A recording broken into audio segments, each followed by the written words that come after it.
اعوذ باللہ من الشیطان الرجیم بسم اللہ الرحمن الرحیم یا بنی اسرائیل اذکروا یا بنی اے بنی اسرائیل اولاد یعقوب. بنین تھا تو آگے انشاءاللہ پڑھیں گے، نون اضافت کی وجہ سے گر گیا، بنین بیٹے، بنی اسرائیل کی اولاد یعنی حضرت یعقوب علیہ السلام کی اولاد. اذکروا یاد کرو، انشاءاللہ یہ بھی آگے ہم پڑھیں گے، یہ امر کا صیغہ ہے، یاد کرو نعمتی میری نعمت کو. جیسے آپ نے پڑھا نا محفظتن بیگ، محفظتی میرا بیگ، ٹھیک ہے، اسی طرح نعمتی آگے پھر ملانے کے لیے یا نعمتی اللتی، اللتی اس میں موصول آپ نے پڑھا ہے واحد مؤنث. یاد کرو میری نعمت کو، انعمت میں نے انعام کیا، واحد متکلم، علیکم تم پر، ضمیر مجرور متصل. اللہ تبارک و تعالی نے انعام کیے تھے بنی اسرائیل پر، من و سلوہ، اس طرح بہت سارے انعامات. وانی بے شک میں نے فضلت فضیلت دی، کم تم کو، فضلت واحد متکلم، کم ضمیر منصوب متصل، میں نے تم کو فضیلت دی، علی العالمین تمام جہانوں پر. اس وقت جتنے بھی قومیں تھیں ان پر اللہ تبارک و تعالی نے بنی اسرائیل کو فضیلت دی. اب امت محمدیہ، کنتم خیر امت اخرجت للناس تأمرون بالمعروف وتنہون عن المنکر، اس وقت نبی علیہ السلام کی امت. واتقوا ڈرو، یومن اس دن سے، یہ یومن آگے پڑھیں گے مفعول فی، کہ اس دن سے ڈرو، لا تجزی بدلہ نہ دے گی، نفسن کوئی جان، ان نفسن دوسری جان سے، شین کچھ بھی. یعنی کہ ایسا نہیں ہوگا کہ ایک جان نے خطا کی تو اس سے دوسری جان کو پکڑا جائے، کچھ بھی نہیں. ولا یقبل اور نہ قبول کیا جائے گا، منہا اس سے، عدل بدلہ معاوضہ، اس وقت پیسہ درہم کچھ بھی نہیں چلے گا. ولا تنفع اور نہ نفع دے گی اسے، شفاعت شفاعت سفارش، ولا هم ینصرون اور نہ وہ مدد کیے جائیں گے. تو یہ ان کافروں کے بارے میں ہے. مومنوں کی نبی علیہ السلام مدد فرمائیں گے، صحابہ کرام، تابعین، پھر محدثین، اساتذہ، چھوٹے بچے.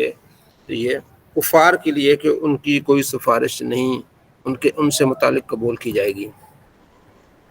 اور اذا جب ابتلا آزما ابراہیم کو، رب اس کے رب نے، ابراہیم مفعول بھی ہے اور رب اس کا فاعل ہے، کہ اللہ تبارک و تعالی نے ابراہیم علیہ السلام کو آزمایا، بے کلمات چند کلمات سے، کچھ باتوں سے، فاتموہن تو انہوں نے پورا کر کے دکھایا. اللہ نے حکم دیا کہ تم سفر کرو، اپنے بیٹے چھوٹے اسماعیل کو لے کے جاؤ، اپنے ایسا کیا. پھر اللہ تبارک و تعالی نے فرمایا کہ اسے تم ذبح کرو، انہوں نے ایسا ہی کیا. تو اللہ تبارک و تعالی جس طرح بھی ان کو آزمایا تو وہ آزمائش پہ پورے اترے. قال اللہ نے فرمایا، انی بے شک میں، جاعلو کا، جاعلن اس میں فاعل ہے، انشاءاللہ آگے پڑھیں گے، تمہیں بنانے والا ہوں، للناس لوگوں کے لیے، امامن امام.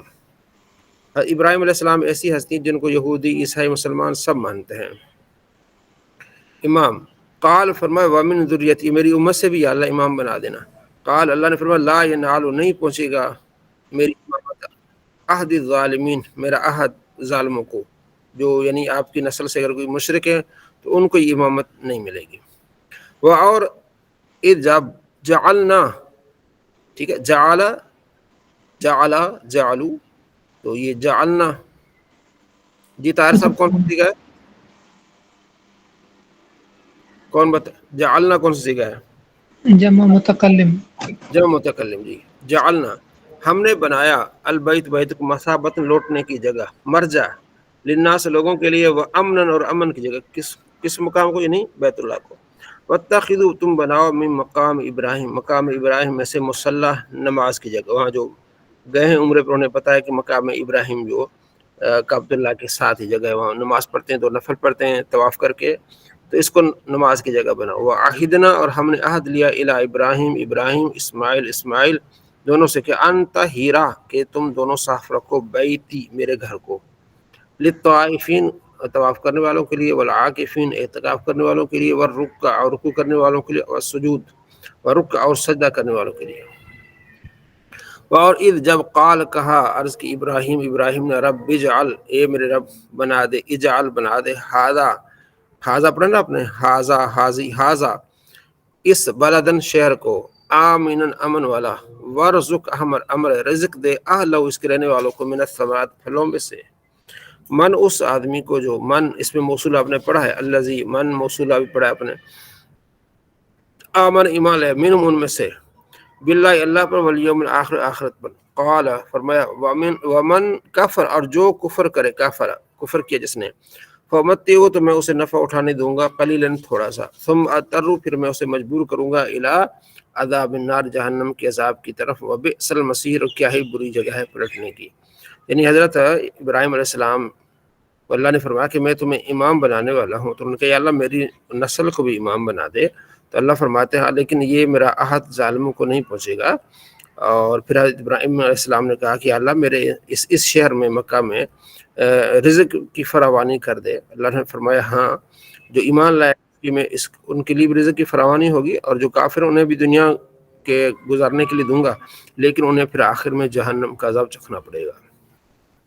اور جب یرفع بلند کر رہے تھے ابراہیم القواعد بنیادیں من البیت گھر سے، و اسماعیل اور اسماعیل یعنی وہ خانہ کعبہ تیار کر رہے تھے، تو دعا کر رہے تھے ربنا اے ہمارے رب تقبل منا قبول فرما ہم سے، انک بے شک تو انت سننے والے، السمیع انت تو سننے والا ہے، العلیم جاننے والا ہے۔ تو انہوں نے یعنی وہ کام کر کے پھر اللہ تبارک و تعالیٰ سے دعا بھی کیا، اللہ تو قبول فرما۔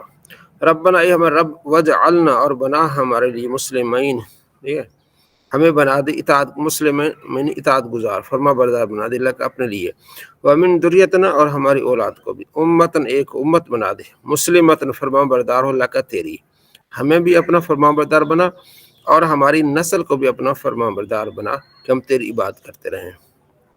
تو یہ بھی ہم بھی دعا کریں اللہ ابراہیم علیہ السلام کی دعا ہمارے حق میں قبول فرما، تیرا ذکر کرنے والے بن جائیں، تجھے یاد کرنے والے بن جائیں۔ وارنا ہمیں دکھا مناسکنا عبادت کے طریقے، مناسک کہتے ہیں نا مناسک کی حج، یعنی حج کے طریقے، عبادت کے طریقے ہمیں بتا دے تاکہ ہم اچھی طرح سے بات کریں۔ وتب علینا اور رجوع فرما اپنی رحمت سے ہم پر، انک بے شک تو انت تو، انک انت تو التواب توبہ قبول کرنے والا، الرحیم رحم فرمانے والا ہے۔ ربنا اے ہمارا رب وبعث بھیج فیم ان میں رسول منہم ان میں سے، یتلو وہ تلاوت کرے، علیہم ان پر آیات تیری آیتیں، ویعلمہم الکتاب اور سکھائے انہیں کتاب، الحکمت اور حکمت، ویزکیہم اور انہیں پاک کر دے، انک بے شک انت تو العزیز عزت والا، الحکیم غالب حکمت والا ہے۔ جی طاہر صاحب کچھ کہنا چاہ رہے ہیں آپ؟ مطلب میری طرف آواز بہت کم آ رہی ہے، باقی لوگوں کو پتہ نہیں، میری طرف آواز پتہ نہیں میرے سسٹم ہو گیا ہے، بہت ہی مدم آواز آ رہی ہے مجھے۔ جی آپ باقیوں کی طرف آواز آ رہی ہے؟ جی باقی ٹھیک آواز ہے، آ رہی ہے۔ ہاں تو آپ ٹھیک آواز آ رہی ہے۔ میں کچھ دیتا ہوں، آ تو رہی ہے بہت مدم آ رہی ہے اس کے بعد۔ صلی اللہ علیہ محمد صلی اللہ تعالی علیہ وآلہ وسلم۔ ریاض الصالحین، اس سے ہم نے پیچھے جو شروع کیا تھا، قمیص آستین تابت پگڑی کا کنارہ کتنا لمبا ہونا چاہیے، اور اس بارے میں ہم پڑھ رہے تھے۔ حضرت ابو جری جابر بن سلیم رضی اللہ عنہ فرماتے ہیں کہ میں نے ایک آدمی کو دیکھا کہ لوگ اس کی رائے پر عمل کرتے ہیں، وہ جو بات کہتا ہے لوگ اسی پر عمل پیرا ہوتے ہیں۔ میں نے پوچھا یہ کون ہے؟ لوگوں نے بتایا یہ اللہ کے رسول صلی اللہ علیہ وسلم ہے۔ میں نے 2 مرتبہ کہا یا رسول اللہ علیہ السلام، آپ فرمایا علیہ السلام نہ کہو، یہ مردوں کا سلام ہے، السلام علیکم کہو۔ میں نے پوچھا آپ اللہ کے رسول ہیں؟ فرمایا ہاں، میں اس اللہ کا رسول ہوں کہ جب تمہیں تکلیف پہنچتی ہے تو اسی کو پکارتے ہو، پھر وہ تکلیف کو دور کر دیتا ہے، جب تم قحط سالی کا شکار ہوتے ہو تو اسی کو پکارتے ہو، وہ تمہارے لیے سبزیاں اگاتا ہے، اور جب تم کسی بے آب و گیا جنگل میں ہوتے ہو اور تمہاری سواری گم ہو جاتی ہے تو اسی کو پکارتے ہو، اور وہ تمہاری سواری واپس کر دیتا ہے۔ حضرت جابر کہتے ہیں کہ میں نے عرض کیا کہ مجھے وصیت فرمائی۔ آپ علیہ السلام فرمایا کسی کو گالی نہ دو، یہ ہمارے لیے بھی، کسی کو گالی نہ دو۔ فرماتے اس کے بعد میں نے کسی آزاد غلام، اونٹ اور بکری کو گالی نہیں دی۔ یہ ایسا عمل کیا کہ اس کے بعد میری زبان سے کسی کو گالی، اکثر ہوتے ہیں نا کسان جو ہوتے ہیں، اونٹ کو گالی دے دی چراتے ہوئے، بکری کو دے دی، تو میں نے کسی کو نہیں دی۔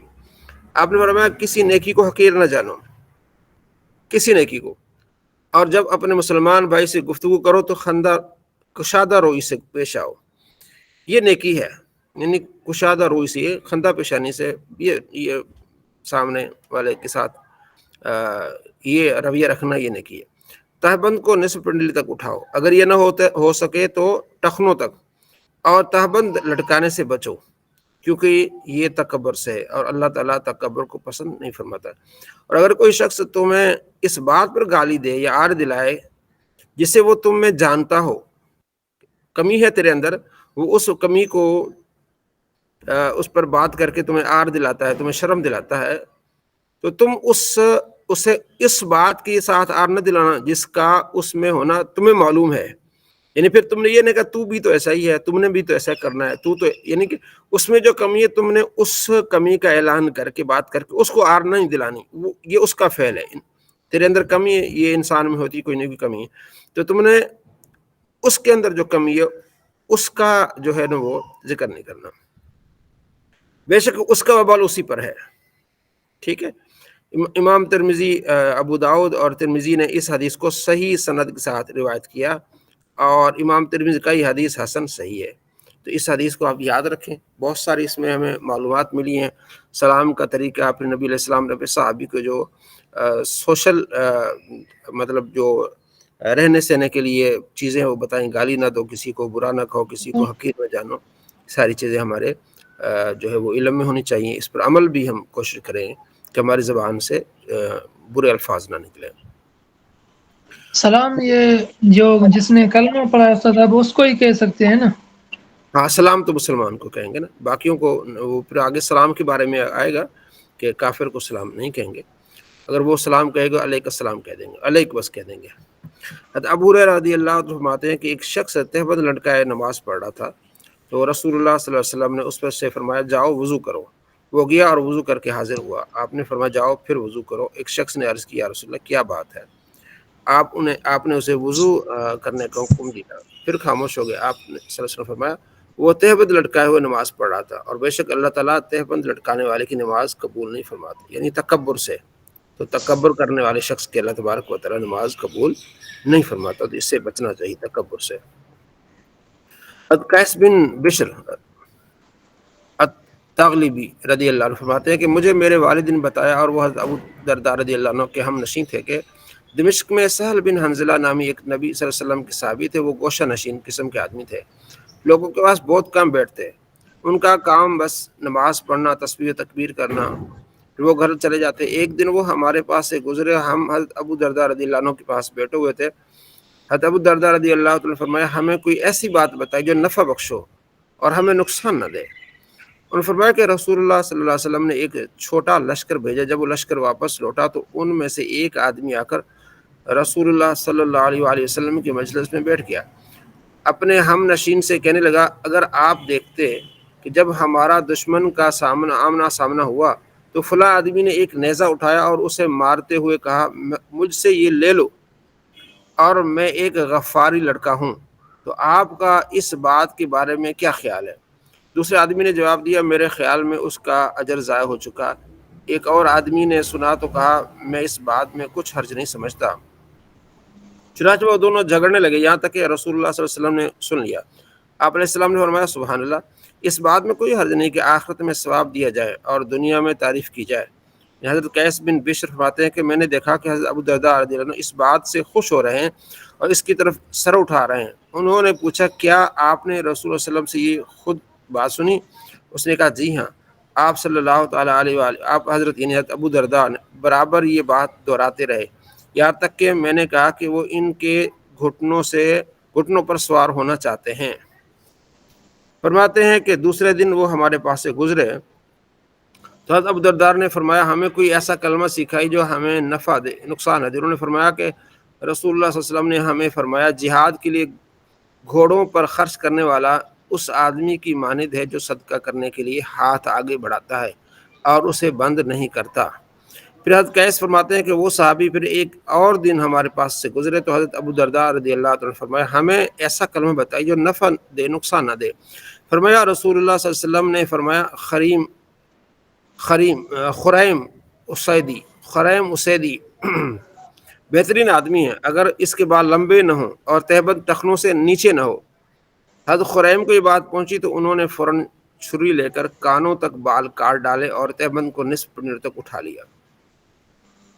حضرت قیس فرماتے ہیں کہ وہ صحابی پھر ایک دن ہمارے پاس سے گزرے، حضرت ابو درداء رضی اللہ عنہ نے فرمایا ہمیں کوئی ایسا کلمہ بتائے جو نفع ہو، نقصان نہ دے۔ انہوں نے فرمایا کہ میں نے رسول اللہ صلی اللہ علیہ وسلم کو فرماتے سنا کہ تم اپنے بھائیوں کے پاس سے واپس آ رہے ہو، بس اپنے کجاوے اور لباس ٹھیک کر لو، یہاں تک کہ تم لوگوں میں تل کی مارے یعنی خوبصورت نظر آنے لگو، بے شک اللہ تعالیٰ بے حیائی اور بتکلف فحش کو پسند نہیں فرماتا۔ تو اس حدیث کو امام ابو داؤد نے سند حسن کا روایت کیا۔ تو یہ طویل ایک حدیث ہے جس میں یہ کہ اگر کوئی بندہ اللہ کی رضا کے لیے لڑے اور کہے یہ لے لو، یعنی اس کو کہے کہ یہ میری طرف سے جواب ہے، تو یہ بھی اچھا ہے۔ اور جی جی گوشہ نشین کس کو کہتے ہیں؟ کان لگا کر سننا۔ گوشہ نشین جو لوگوں میں زیادہ گھلتا ملتا نہیں، اپنے کام سے کام رکھتا ہے، بس نماز پڑھی گھر پہنچ گئے، ٹھیک ہے جی، زیادہ محفلوں میں جانے کو مطلب وہ نہیں جاتا، اس کو گوشہ نشین کہتے ہیں، ٹھیک ہے۔ تو اس حدیث میں بہت ساری چیزیں ہمیں لباس سے متعلق ملی اور اللہ کی راہ میں خرچ کرنے سے متعلق ہمیں معلوم ہوا۔ ابو سعید خدری رضی اللہ عنہ روایت ہے کہ رسول اللہ صلی اللہ علیہ وسلم نے فرمایا مسلمان کا تہبند نصف فیڈلی تک ہونا چاہیے، ٹخنوں تو ہونے میں بھی کوئی حرج نہیں، یعنی ٹخنے جو ہے نا یہ کھلے ہوں، بس اتنا بہتر ہے۔ البتہ کیونکہ آج کل کے لحاظ سے نصف فیڈلی تک ذرا معیوب لگ جاتا ہے، تو ٹخنے تک ہو، اس کا ٹخنوں سے اوپر ہو، یہ بہتر رہنا چاہیے۔ البتہ ٹخنوں سے نیچے ہو تو وہ آگ میں ہوگا، اور جو شخص تکبر سے تہبند نیچے گھسیٹے گا اللہ تعالیٰ اس کی طرف نظر نہیں فرمائے گا، یعنی نظر رحمت نہیں فرمائے گا۔ عبداللہ بن عمر رضی اللہ عنہ فرماتے ہیں کہ رسول اللہ صلی اللہ علیہ وسلم کے پاس سے گزرا اور میرا تہبند لٹکا ہوا تھا، آپ نے فرمایا عبداللہ تم تہبند اونچا کرو، میں نے اونچا کر دیا، پھر فرمایا اور اونچا کرو، اونچا، چنانچہ میں اس کے بعد ہمیشہ تہبند کا خیال رکھتا ہوں۔ بعض لوگوں نے پوچھا کہاں تک، فرمایا پنڈلیوں کے نصف تک، ٹھیک ہے، اگر یہ کرے تو بہت اچھی بات ہے۔ حضرت عبداللہ بن عمر رضی اللہ عنہ سے مروی ہے کہ رسول اللہ صلی اللہ علیہ وسلم نے فرمایا جو شخص تکبر کرتے ہوئے کپڑا گھسیٹے گا اللہ تعالیٰ قیامت کے دن اس کی طرف نظر نہیں فرمائے گا۔ حضرت ام سلمہ رضی اللہ تعالیٰ عنہ نے پوچھا عورتیں اپنی چادروں کو کس طرح استعمال کریں، تو آپ علیہ السلام فرمایا ایک بالشت نیچے کریں۔ انہوں نے عرض کی اس طرح تو پاؤں ننگے ہو جائیں گے، فرمایا ایک ہاتھ نیچے چھوڑ دیں لیکن زیادہ پست نہ کریں، یعنی عورتوں کے پاؤں ننگے نہیں ہونے چاہیے، مرد کے ٹخنے ننگے ہونے چاہیے۔ تو یہ لباس سے متعلق یہ ساری معلومات تھی، اللہ کریم عمل کی توفیق نصیب فرمائے۔ قانون شریعت امامت و خلافت سے متعلق یہاں تک ہم پڑھیں گے انشاءاللہ۔ یہ اس سے پہلے ہم نے بدعت کی اقسام پڑھی تھی، امامت و خلافت کا بیان، ٹھیک ہے جی۔ یہ شیعہ حضرات کے جو ہے نا وہ نزدیک یہ بہت بڑا اہم مسئلہ ہے امامت و خلافت۔ جی ڈاکٹر صاحب کچھ کہنا چاہ رہے ہیں؟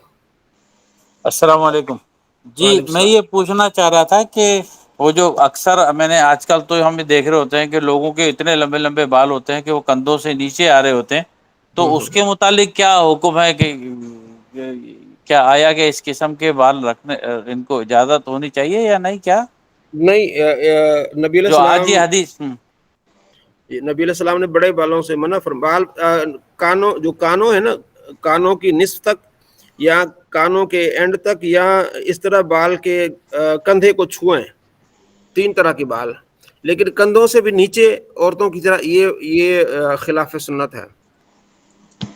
مطلب یہ خلاف سنت اور اس کے لیے منع بھی، جیسا ابھی میں نے حدیث شریف آپ نے سنائی تو اس میں تو باقاعدہ آپ نے منع فرمایا ہے نا جی۔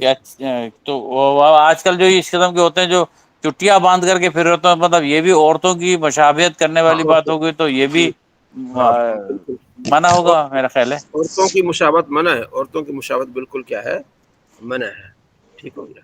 ٹھیک ٹھیک۔ امامت و خلافت کا بیان، یہ امامت و خلافت کا مسئلہ جو ہے نا اہل تشیع میں بہت زیادہ، وہ امامت علی کو مانتے، کہتے ہیں کہ بھئی باقی جو ہے صحابہ نعوذ باللہ وہ غاصب تھے اور بہت ساری چیزیں کرتے ہیں۔ تو اس بارے میں کل رات کو میں نے لائیو سٹریم کی تھی، میرا چینل ہے علی نواز، مفتی علی نواز، تو اس میں میں نے بتایا تھا کہ آپ کو 3 کتابیں آپ کی زیر نظر ہونی چاہیے شیعہ سے متعلق، ٹھیک ہے۔ اس کا خلاصہ میں آپ کو بتا دیتا ہوں۔ ایک کتاب ہے تحفہ جعفریہ، دوسری عقائد جعفریہ، تیسری ہے فقہ جعفریہ، 3 کتابیں ہیں۔ تو مولانا محمد علی نقشبندی لاہوری رحمۃ اللہ علیہ کی 3 کتابیں اردو میں، تحفہ جعفریہ جو ہے نا وہ 5 جلدوں میں، مختصر چھوٹی چھوٹی جلدیں ہیں، اور عقائد جعفری 4 ہے اور فقہ جعفری 4۔ تو شیعوں سے متعلق ان کتابیں بہت کچھ ہے۔ ہمارے اہل سنت کے عوام تو کیا علماء بھی شیعوں کے عقائد سے اتنا واقف نہیں ہیں، شیعوں کے اعتراضات اور جوابات سے اتنا واقف نہیں ہے، اور یہاں تک کہ شیعوں کی کتابیں بھی ہمارے پاس نہیں ہوتی. تو میں نے تو ابھی کوئٹہ سے ان کا وہ منگوائی ہیں اصل کتابیں. تو چونکہ ان کی طرف سوالات آتے ہیں ان کی طرف سے، اور جوابات دینا ہمارے لیے مشکل ہوتا ہے، اس لیے کہ ان کے خلاف مواد ہمارے پاس نہیں ہوتا. تو یہ 2-3 کتابیں بہت اہم ہیں. کوئی بھی شیعہ امامت کے خلافت کے بارے میں سوال کرے، حضرت ابوبکر صدیق، عمر فاروق، عثمان غنی، حدیث کرتاس بیان کرے. حدیث کرتاس پر پچھلے دنوں میری پوری تفصیل سے ویڈیو ہے اور بحث و مباحثہ بھی ہے. اس طرح کی بہت ساری چیزیں وہ کرتے رہتے ہیں. تو یہ 3 کتابیں آپ لکھ لیجئے گا، تحفہ جعفریہ، اور گوگل پہ لکھیں گے نا شیعہ مذہب، آگے لکھیں گے تحفہ جعفریہ، تو یہ ساری کتابیں آپ کو مل جائیں گی. تو وہاں سے آپ PDF ڈاؤن لوڈ کر کے اپنے پاس رکھ لیں. اتنا کام سے کم کریں کہ اس کی فہرست پڑھ لیں، اس کی فہرست پڑھ لیں. انشاءاللہ بہت سارے ایسے معاملات جو آپ کے سامنے آئیں گے، آپ کو فہرست آپ کے ذہن میں ہوگی، فوراً وہ چیز آپ نے اٹھائی اور آپ نے پڑھ لی تو آپ کو بڑا فائدہ ہو جائے گا اس کا. ٹھیک ہو گیا. تو یہ 3 کتابیں بہت اہم ہیں. تحفہ جعفری سب سے پہلے اس کو پڑھیے گا. تحفہ جعفری جو ہے نا بہت اچھا. امامت و خلافت کا بیان. امامت 2 قسم کی، ایک امامت صغریٰ، دوسری امامت کبریٰ. امامت صغریٰ نماز کی امامت ہے، جس کا حال نماز کے بیان میں. اور امامت کبریٰ یہ جو لوگوں کی قیادت کرنا. امامت کبریٰ رسول اللہ صلی اللہ علیہ وسلم کی نیابت مطلقہ ہے، یعنی آپ کی نیابت، یعنی کہ آپ کی سمجھو کہ آپ علیہ السلام کی خلافت ہی سمجھ لے ایک لحاظ سے، نیابت پیروی، یعنی حضور کی نیابت سے مسلمانوں کے تمام دینی و دنیوی کاموں میں شریعت کے موافق عام تصرف کرنے کا اختیار، اور غیر معصیت میں تمام جہان کے لیے مسلمانوں سے اطاعت کرانے کا حکم، یہ کام کرو. اس امامت کے لیے مسلمان آزاد مرد عاقل بالغ کرشی قادر ہونا شرط ہے. ٹھیک ہے. جیسے خلافت عثمانیہ کرشی یعنی قریشی ہونا چاہیے. اچھا نیابت استاد صاحب کیا؟ نیابت یعنی کہ سمجھو کہ ایک خلافت کا طریقہ اپنانا چاہیے کہ میں نبی علیہ السلام کے طریقے پر چل کے تو جو ہے وہ لوگوں پر حکمرانی کروں گا اور لوگوں کو دین اسلام کے طریقے پر چلاؤں گا جس طرح آپ علیہ السلام نے چلایا. جی. ہاشمی علوی معصوم ہونا، ہاشمی علوی ہونا معصوم ہونا یہ شرط نہیں ہے، نہ یہ شرط ہے کہ اپنے زمانے میں سب سے افضل ہو. ٹھیک ہے. کب امام کی اطاعت فرض ہے؟ امام کی اطاعت مطلقاً ہر مسلمان پر فرض ہے، جبکہ امام کو حکم شریعت کے خلاف نہ ہو، کہ شریعت کے خلاف حکم میں کسی کی اطاعت نہیں. امام ایسا شخص بنایا جائے جو بہادر سیاستدان اور عالم ہو یا علماء کی مدد سے کام کرے. نمبر 3 عورت اور نابالغ کی امامت جائز نہیں ہے. نمبر 4 امام مبتلا فسق ہونے سے معزول نہیں ہوتا. مبتلا فسق یعنی گناہ کرنے سے، خطا کرنے سے وہ معزول نہیں ہوگا. یہ امامت یعنی جب خلافت قائم ہو تو یہ اس وقت کی باتیں ہیں. خلفاء راشدین رسول اللہ صلی اللہ علیہ وسلم کے بعد آپ علیہ السلام کے خلیفہ برحق امام و مطلق سیدنا ابو بکر صدیق رضی اللہ عنہ ہے، پھر حضرت عمر فاروق رضی اللہ عنہ، پھر حضرت عثمان غنی رضی اللہ عنہ، پھر حضرت مولا علی رضی اللہ عنہ، پھر حضرت حسن رضی اللہ عنہ. ان حضرات کی خلافت کو خلافت راشدہ کہتے ہیں، اس لیے کہ ان صاحبوں نے حضور کی سچی نیابت کا پورا حق ادا کیا. ٹھیک ہے. خلافت راشدہ کی جی قربان صاحب کچھ کہنا چاہتے ہیں؟ خلافت راشدہ کی مدت منہاج نبوت یعنی طریقہ نبوت پر. ٹھیک ہے. خلافت حقہ راشدہ 30 سال رہی ہے، یہ حدیثوں میں، یعنی سیدنا امام حسن رضی اللہ عنہ کے 6 مہینے پر ختم ہو گئی. پھر امیر المومن عمر بن عبدالعزیز کی خلافت راشدہ ہوئی اور اخیر زمانہ میں حضرت امام مہدی رضی اللہ عنہ کی ہوگی. حضرت امیر معاویہ رضی اللہ عنہ اول ملوک اسلام ہے، پہلے ملوک اسلام. ٹھیک ہے نا، بادشاہ، اسلام کے بادشاہ. افضل خلیفہ کون ہے؟ انبیاء مرسلین علیہ السلام کے بعد تمام مخلوقات الہی جن و انس و ملک سے افضل حضرت ابو بکر صدیق، افضل صدیق اکبر رضی اللہ عنہ، پھر عمر فاروق، پھر عثمان غنی، پھر مولا علی رضی اللہ عنہ. جو شخص مولا علی رضی اللہ عنہ کو صدیق اکبر یا فاروق اعظم سے افضل بتائے وہ گمراہ اور بد مذہب ہے. گمراہ ہو بد مذہب ہے. اس کو آپ نے یاد رکھنا ہے یہاں تک انشاءاللہ. صلی اللہ علیہ محمد صلی اللہ تعالی علیہ وآلہ وسلم. نحو میر جی حضرت یہ پوچھنا تھا پہلے اس کے اندر یہ مسئلہ آپ نے ایک بتایا کہ امام مبتلا فسق ہونے سے معزول نہیں ہوتا، اس سے کیا مراد ہے؟ اگر امام سے کوئی گناہ، مطلب میں جو سمجھ رہا ہوں کہ امام سے اگر کوئی گناہ سرزد ہو جائے تو وہ اپنی امامت سے معزول نہیں ہوگا، ایسا ہی ہے کچھ؟ جی ایسا ہی ہے. جی صحیح. مطلب امام یہ کون سا والا، یہ پیش امام کی بات ہو رہی ہے نہیں یا وہ یا امامت یا حکمران حکمرانی حکمرانی والے؟ ٹھیک ہے، ٹھیک. ٹھیک. جی سبق نمبر 7 ہے اعراب. اعراب کا اسم یہ بہت اہم سبق ہے. اس سے پہلے ہم نے پڑھا تھا تعداد کے اعتبار سے اسم کی واحد، تثنیہ، جمع، پھر جمع تصحیح تکسیر. اس سے پہلے ہم نے مؤنث کی اقسام وغیرہ. اب یہ اعراب کے اسم پہ اعراب کس طرح آتا ہے، کیسے ہم پہچانیں گے کہ پر یہ اعراب کون سا ہے؟ رفع، نصب، جر. اسم کے 3 اعراب ہوتے ہیں، رفع، نصب، جر. رفع پیش کو کہتے ہیں، نصب زبر کو، اور جیر کسرہ کو، جر کسرہ کو. ٹھیک ہے نا. تو اس میں پھر 2 ہوتے ہیں، ایک رفع حرکت، اعراب بالحرکت ہوتا ہے، اور اعراب بالحرف ہوتا ہے. یہ اضافی میں بات. اعراب بالحرکت یہ ہوتا ہے جیسے جاءنی زید، ٹھیک ہے. اور اعراب بالحرکت ہوتا ہے، اعراب بالحرف ہوتا ہے جا ابو کرائی تو اباک، یہ آگے آ جائے گا. تو اعراب 3 قسم کے، رفع، نصب اور جر. اقسام اعراب کے اعتبار سے اسم متمکن کی 16 قسمیں ہیں جن کی تفصیل درج ذیل ہے. آپ نے پڑھا تھا پیچھے، ہم نے اس میں غیر متمکن پڑھا تھا جس کی 8 قسمیں تھی جو مبنی کے مشابہ تھے. اسم متمکن وہ اسم جو جملے میں شامل ہو جائے اسے کہیں گے اسم متمکن.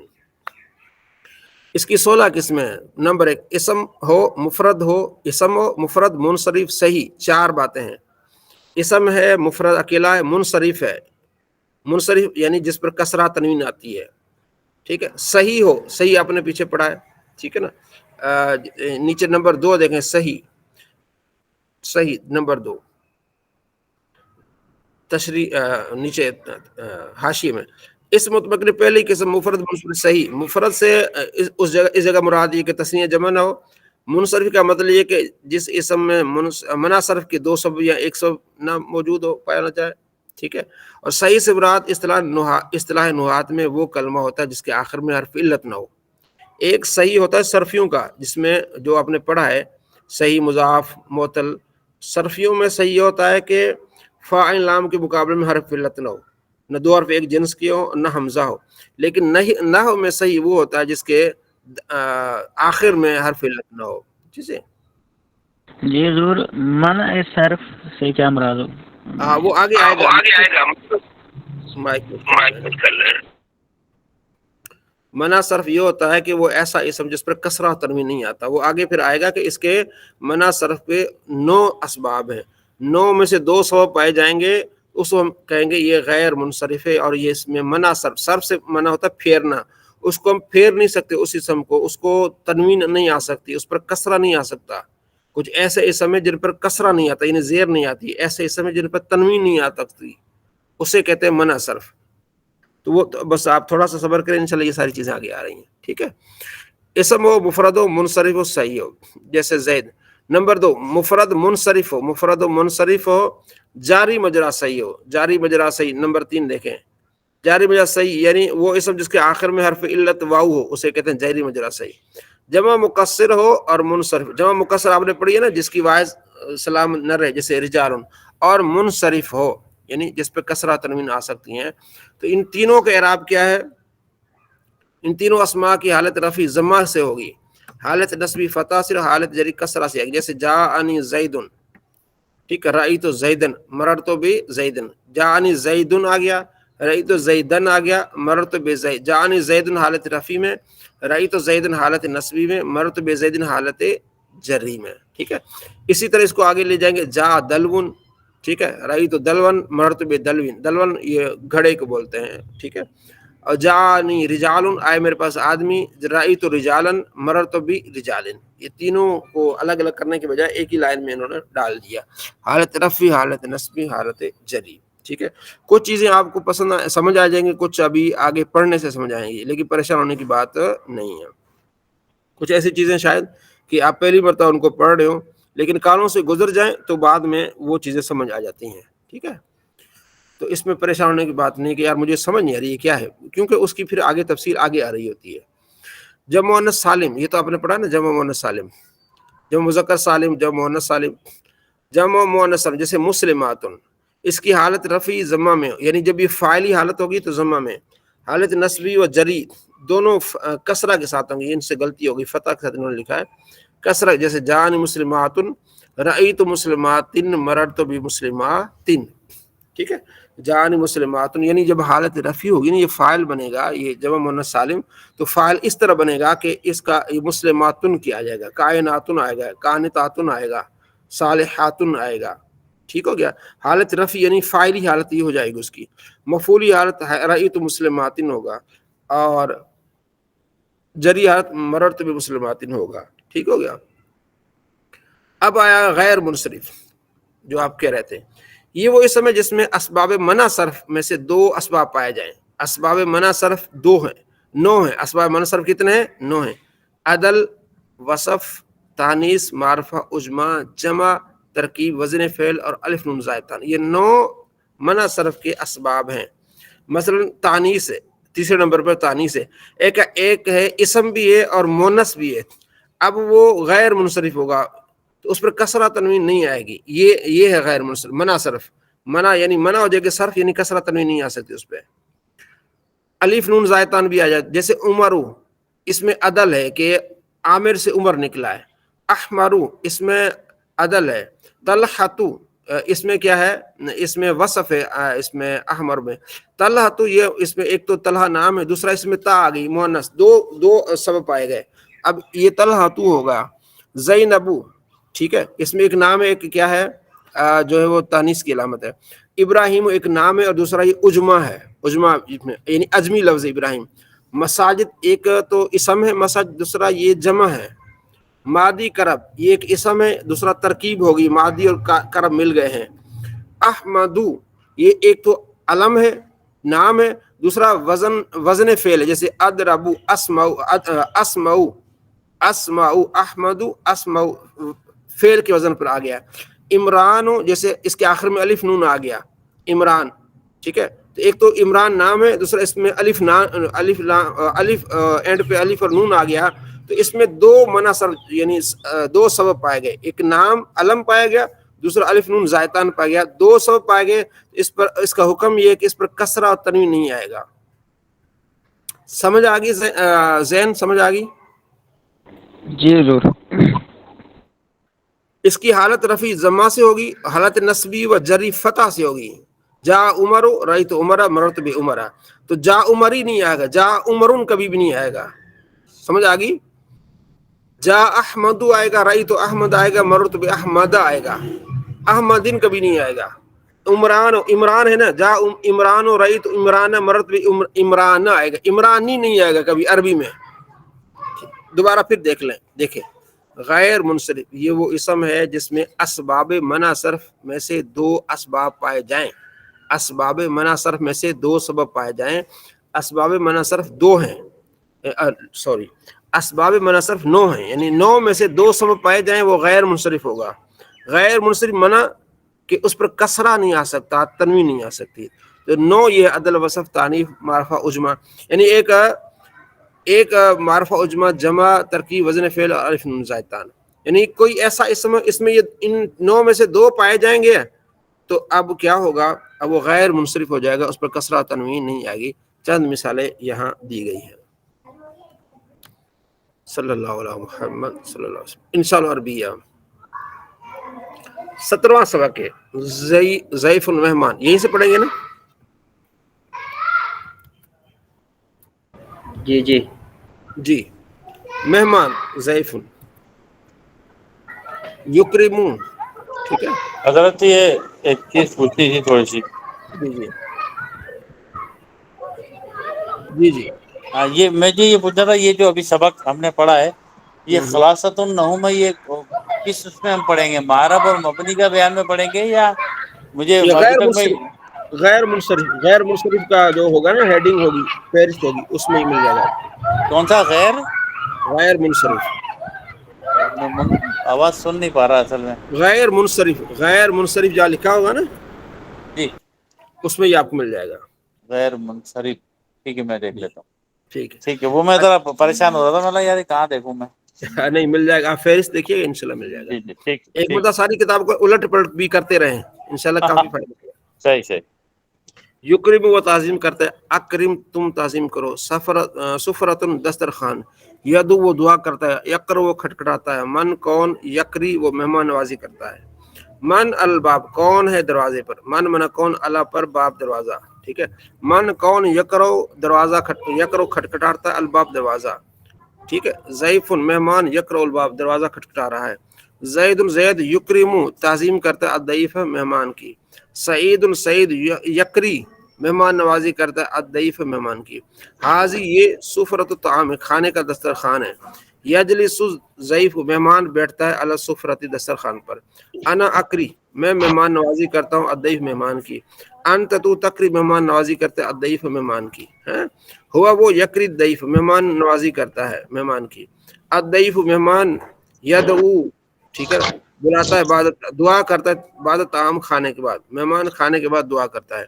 انا میں ادعو دعا کرتا ہوں بعد طعام کھانے کے بعد. انت تدعو تم دعا کرتے ہو بعد طعام کھانے کے بعد. اکرم عزت دو, تعظیم کرو الضیف مہمان کی. انا اکرم اور میں تعظیم کرتا ہوں الضیف مہمان کی. جی آگے کون پڑھے گا؟ جی محمد زین پڑھے گا. جی بسم اللہ الرحمن الرحیم. حال انت تقرأ الباب کیا تو دروازہ کھٹکھٹاتا ہے؟ نعم جی ہاں. انا اقرأ الباب جی ہاں میں دروازہ کھٹکھٹاتا ہوں. حال زید یقرأ الباب کیا زید دروازہ کھٹکھٹاتا ہے؟ لا نہیں, بلکہ خالد یقرأ وہ کھٹکھٹاتا ہے الباب دروازہ. من یقرأ الباب دروازہ پر کون ہے؟ الضیف یقرأ الباب جی الضیف جی مائی یقرأ الباب دروازہ کون کھٹکھٹاتا ہے؟ الضیف یقرأ الباب دروازہ مہمان کھٹکھٹاتا ہے مہمان کھٹکھٹاتا ہے. حال انت تکرم الضیف کیا تو مہمان کی عزت کرتا ہے؟ نعم جی ہاں. انا اکرم الضیف جی ہاں میں مہمان کی عزت کرتا ہوں. حال سعید یکرم الضیف کیا سعید مہمان کی عزت کرتا ہے؟ نعم جی ہاں. سعید یکرم الضیف جی ہاں سعید مہمان کی عزت کرتا ہے. ما ہذہ یہ کیا ہے؟ ما ہذہ یہ کیا ہے؟ حاضی سفر الطعام, ہذہ سفر الطعام یہ کھانے کا دسترخوان ہے. حال صدیق جی سلامت حال صدیق کیا تمہارا دوست جو ہے وہ مہمان کے یکری ضیف مہمان نوازی کرتا ہے مہمان کی. جی نام صدیقی یکری ضیفہ جی ہاں میرا دوست مہمان کی نوازی کرتا ہے. جی حال تکرمو ضیفو کا کیا تم اپنے مہمان کی تم کام کرتے ہو اپنے مہمان کا؟ جی مہمان نوازی کرتے ہو. انا اکرم ضیف جی ہاں میں مہمان نوازی کرتا ہوں. حال تدعو بعد الطعام کیا تم کھانے کے بعد بلاتے ہو ان کو؟ حال تدعو کیا وہ کیا تم دعا کرتے ہو بعد کھانے کے بعد؟ کھانے کے بعد.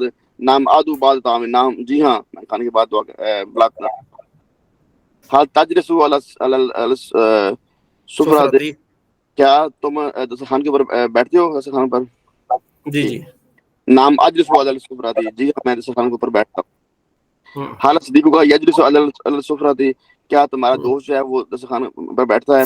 نام یجلس علی السفرہ جی ہاں وہ بیٹھتا ہے دسترخوان کے اوپر. حال اخو کا یدعو بعد الطعام کیا تمہارا بھائی جو ہے وہ دعا کرتا ہے کھانے کے بعد؟ نام اخی یدعو بعد الطعام جی ہاں میرا بھائی دعا کرتا ہے کھانے کے بعد. ٹھیک ماشاء اللہ. اب یہ اردو سے عربی کر کے گروپ میں بھیجیے گا, ٹھیک ہے, سارے دوست اس پہ توجہ دیں. اب آتے ہیں صرف سے, جو آج جس طرح آپ نے محمد عمران صاحب کو, علامہ عمران صاحب کو سنایا ہے, کل اسی طرح آپ نے سنانا ہے 2-3 دن, تاکہ آپ کی گردان یہ ماضی بالکل کلیئر ہو جائے کہ آپ نے اس کو کیسے اس کو نہ پہچاننا ہے کہ یہ ماضی ہے اور یہ کیا ہے, اس کا معنی ہے. ٹھیک ہو گیا؟ کل اسی طرح عمران صاحب جی کل اسی طرح آپ نے آ کے نا دوستوں سے جو ہے وہ سننا ہے, مختلف مصادر سے مختلف معنی کر کے ان کو سمجھانا ہے, تاکہ ان کی ماضی بالکل کلیئر ہو جائے. جی انشاءاللہ ٹھیک ہے, ٹھیک ہو گیا جی. تو کل تیاری کر کے آئیے گا سارے دوست اس چیز کی کہ آپ نے آ کے نا ماضی سنانی ہے اس انداز میں.